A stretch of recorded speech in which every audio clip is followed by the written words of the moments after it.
Makamu wa Rais wa Tanzania Emmanuel Nchimbi amewataka Watanzania kuendelea kudai kupatikana kwa katiba mpya yenye maridhiano ya kitaifa, akisema ndio msingi wa kuimarisha haki za binadamu, utawala bora na demokrasia nchini.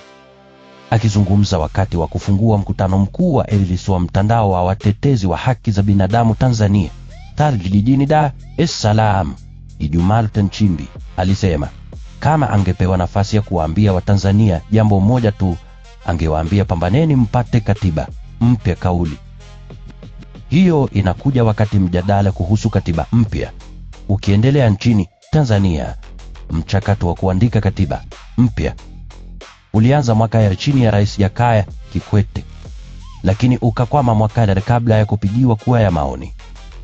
Rais Samia Suluhu Hassan amesema mchakato huo utafufuliwa kabla ya mwaka, huku ilani ya Chama cha Mapinduzi juu ya uchaguzi wa mwaka pia ikiahidi kuendeleza mchakato huo pambaneni mpate katiba, ambayo ina makubaliano ya wadau wote, katiba yenye mwafaka katika taifa, katiba itakayotupeleka mbele miaka inayokuja na ambayo kila Mtanzania atajivunia kwa sababu inajali maisha ya mtu na kuheshimu haki za raia wake, alisema.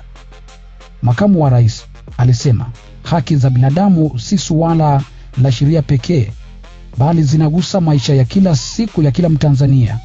Haki ni mama anayetaka mtoto wake awe salama, ni baba anayetaka kulisha familia yake kwa heshima, ni kijana anayetaka kusikilizwa, ni mwananchi anayetaka kutoa maoni yake bila hofu, ni mtuhumiwa anayestahili kutendewa kwa mujibu wa sheria, ni polisi anayekwenda kazini akitarajia kurudi salama kwa familia yake, na ni mwandishi wa habari anayetaka kufanya kazi yake.